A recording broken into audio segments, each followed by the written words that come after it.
You're listening to the Patenting for Inventors podcast, part of the Look Legal Pods from the law firm of Nolan Hyman, the #1 source for your intellectual property, business, and entertainment law needs. Now here's your host, registered patent attorney, Adam Diament. Hello and welcome to the Patenting for Inventors podcast. I'm your host, Adam Diament, a registered patent attorney and partner at the law firm of Nolan Hyman in Los Angeles, California. This episode is How to Trace a Patent's Relatives and Why It Matters. Okay, so you know how when you meet someone at a family gathering and they're like, I'm your second cousin once removed, and you just kind of smile and nod and hope no one asks you to explain what that actually means. Well, welcome to the world of patent family trees. It's a little like that, but with fewer awkward hugs and more international paperwork. So here's the deal. A patent family isn't a family in the emotional sense. It's more like a paper trail of related patent applications that all come from the same original filing. That first filing, think of that as the grandparent. Then you've got children, cousins, stepchildren, adopted kids, all depending on how the application was filed, how it's continued, divided, or branched out into other countries. Now, why should you care? Like, really, why should any inventor or entrepreneur spend time looking at this? Well, let's say you see a patent number and you're curious if there's more to it. Maybe the company that filed it has other related patents that could block you from doing something similar. Or maybe they have stuff that's about to expire. Or you're worried that they filed something in Europe or China that might affect your market over there. That's when this becomes really important.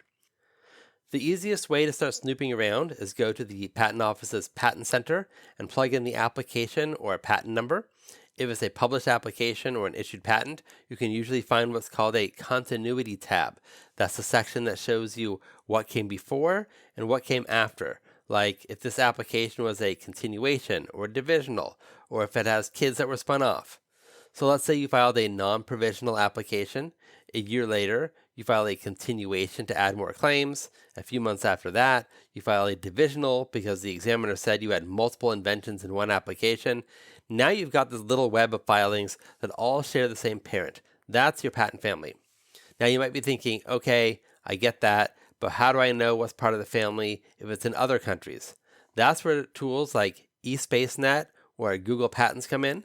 They let you see what's called INPADOC family members. Yeah, I know, INPADOC sounds like a Star Wars droid, but it's basically a database that shows applications across different countries that are related by priority. So if you filed a U.S. provisional, then a U.S. non-provisional, then a PCT application, and then entered Europe, Japan, and Canada, those are all part of the same INPADOC family. And that's not just trivia, that's strategy. Because let's say you're designing around a competitor's patent, and you think you found a loophole, but then you dig into their family tree and discover that, oh no, they have a related filing in Canada with broader claims, or one in China that's still pending. That changes your calculus real quick. Another reason to care is litigation. If someone's suing you for patent infringement, you want to look at the whole family. There might be something in a sibling application that helps you out. Maybe they made a statement during prosecution of a continuation that contradicts what they're saying now in court. That's called prosecution history estoppel. Fancy term, I know, but the point is tracking the full patent family can give you ammo. And if you're the one building a patent portfolio, you want to think about how your filings are related. Should you file a continuation to go after new infringers? Maybe file a continuation in part because you've improved the invention. Or maybe a divisional because the examiner forced you to split it up. Each move adds a new branch to your family tree, and you want to know where every branch is growing. All right, so how do you actually visualize this? There's some third-party tools that do a decent job. Some of them even show you a literal tree with branches and lines connecting parents and children. Google Patents actually has a visual family view now for some patents, which is kind of handy if you don't want to stare at spreadsheets. But even without fancy tools, just using the Patent Office's Patent Center, you can start building out a mental map. It's kind of looking at a family photo album. One that I use for free is at interstellarip.com. You might see a sibling application that was abandoned or one that's still alive and kicking. That helps you predict what the applicant might be planning next. Now, let's say you're trying to figure out how this all relates to your own patent. You filed a provisional application years ago, then filed a non-provisional claiming priority to that provisional. That's a very basic 2-generation family tree. Now imagine 6 months later, you file a continuation because you want to go after a narrower version of your claims, or maybe a broader one that got left out the first time. Boom, new branch. Then maybe the examiner says, hey, you've got 2 new inventions here, so you file a divisional. Now you've got another sibling application growing on its side. It's like you planted one seed, that first filing, and now you've got this weird patent bonsai tree growing in multiple directions. Each new filing adds more complexity. But it's strategic complexity because maybe one application protects the hardware version of your product, and another protects the software, and another covers the method of use. Different branches, same family. And one of the reasons companies do this is timing. Let's say your original patent is about to expire or issue. You can file a continuation before it issues to keep the family alive and go after new claims. But once that original patent issues, the door is shut. You can't file a continuation afterwards. So staying on top of your family tree isn't just organization, it's about keeping your options open. So if you're looking at a competitor's portfolio, the same logic applies in reverse. You want to know which filings are still pending, which ones might turn into something, which ones have been abandoned. You might find something super broad that looks scary, but then you realize it was rejected and never appealed.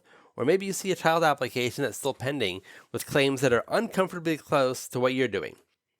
That's the kind of stuff you want to track early, not when you get hit with a cease and desist letter. Another thing to keep in mind is that not all applications in a family are published at the same time. Some may be delayed. Some countries have different rules about publication. And of course, unpublished U.S. applications generally don't show up in public databases until 18 months after filing, unless the applicant requests non-publication. So sometimes the family tree has some invisible ghosts hiding out, like a branch you don't see until it's already issued. Oh, and just one quick sidebar here. Sometimes inventors come to me and say, wait, I just found another patent that looks almost identical to mine, and it's owned by the same company. What gives? And the answer is, it's probably a continuation, or a continuation in part. It's not a duplicate, it's a sibling. And if the claims are different, even slightly, it can be a different patent with separate rights. And hey, if you're in licensing or fundraising mode, investors and partners love seeing a healthy patent family. It signals you're serious, you've got multiple angles covered, and you're building a real IP moat. But it also means you need to keep your tree organized. I've seen companies where the founder couldn't tell me which applications were still pending, which were allowed, and which were dead. It's not a good look. If you're working with a patent attorney, and you really should be, they should be tracking this for you. But if you're DIYing your patent research, then take advantage of those free databases. Google Patents is a great way to do a quick overview. The Patent Office's Patent Center is great for U.S.-specific data, and if you're international, eSpaceNet or PatentScope will peek into filings around the world. The bottom line is, patent family trees aren't just for patent nerds like me. They're useful business intelligence tools. They help you figure out what protections you have, what's still possible, and what your competitors might be doing next. You wouldn't walk into a negotiation or a product launch without knowing who your competitors are, so don't launch without knowing what's in your patent family or theirs.